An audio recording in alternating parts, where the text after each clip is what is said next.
নমস্কার, আমি আয়েশা, আপনাদের host. Any digital, visual, or any written copies of this content is considered under the Act of Piracy. চলুন শুরু করা যাক আজকের গল্প. বাঙালি গল্পকথন চ্যানেলে আপনাদের স্বাগতম.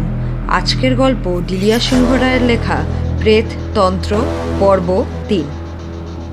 নাগধার চায়ের কাপে একটি চুমুক দিয়ে আবার বলতে লাগলো, ঈশা ম্যাডাম ছিলেন খুবই বিনয়ী ও ভদ্র সভ্য স্বভাবের মহিলা। অম্বিকেশবাবু ছিলেন খুবই ভদ্র স্বভাবের লোক ও বিনয়ী, পেশায় ছিলেন প্রমোটার। প্যাটিনসন বলে উঠলেন, বুঝলাম, তার মানে কোনো আর্থিক সমস্যা ছিল না, উল্টে বেশ বলশালী বলা যেতে পারে আর্থিক অর্থে। তা কোনো ছেলেপুলে ছিল নাকি তাদের? না ডাক্তার সাহেব, এক বুড়ো বয়স্ক লোক বলে উঠলেন। প্যাটিনসন সাহেব, আমি বরং এখন উঠলাম, অনেক রাত হলো, আপনারা কথা বলুন, সে তো অন্ধকারে ভালো দেখি বলে চলে গেল। কাপে আরেক চুমুক মেরে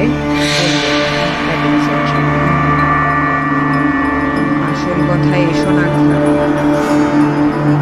নাগধার বলে উঠল, আগে ম্যাডাম বুঝতে পারেন রায়ের তান্ত্রিকের সাথে পরামর্শ করে যে ওই জায়গার তন্ত্র শক্তি কতটা।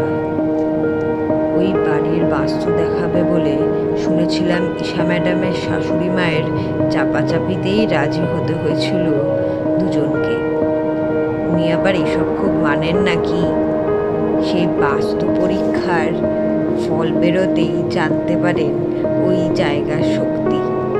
ওইখানে বাড়ি কেনার পরে শুনেছিলাম দম্পতির মধ্যে কিছু ঝগড়া বিবাদ লেগেই থাকত। অম্বিকেশবাবু শুনেছি প্রমোটারির ব্যবসা নাকি সাংঘাতিক পড়ে গেছিল। ওই তন্ত্র সাধনার বিলুপ্ত জায়গায় জমি বাড়ি বানিয়ে দম্পতি একেবারে সর্বশান্ত হয়ে গেছিল। তাই নাস্তিক দম্পতি শেষের দিকে তন্ত্রক্রিয়া, কালো জাদু, হোম যজ্ঞি, পূজা যায় করতে লাগলেন। সেই সূত্রেই গায়ের তান্ত্রিক সাধু সন্ন্যাসীদের সাথে খুবই ঘনিষ্ঠতা বেড়ে ওঠে ওই দুজনের। কিন্তু এই ছোট্ট গ্রাম আমাদের মান্না, আর এই গায়ের যা ইতিহাস, তাতে ঘরে বসে তন্ত্র সাধনা করবে এই কথা আর কি বেশি দিন চাপা থাকে? গায়ে রাষ্ট্র হতে লাগলো এ খবর। গায়ের লোক শিউরে উঠল। আবার কি, তবে সেই ইতিহাস পুনর্গঠন হতে চলেছে? এ তো হতে দেওয়া যায় না। এমন সময় হঠাৎ গায়ে 4 পরিবারের সদস্যরা এই জমায়েতে এসে আর্তনাদ করে লুটিয়ে পড়ল। সর্বনাশ হয়ে গেছে প্রধান, আমাদের বাঁচান, বাঁচান। বাবা গোয়ালাকে মাটি থেকে উঠিয়ে জিজ্ঞেস করে জানতে পারলেন গত 3 দিন ধরে গোয়ালার 2 মেয়ে ও তার আরও 3 বান্ধবী মিলে খেলতে গেছিল। তারপর তাদের আর কেউ দেখেনি। আজকের মতো গল্পের গাড়ি এখানেই থামলো. Please do not forget to like, share and subscribe Bangali Golpokathon channel for part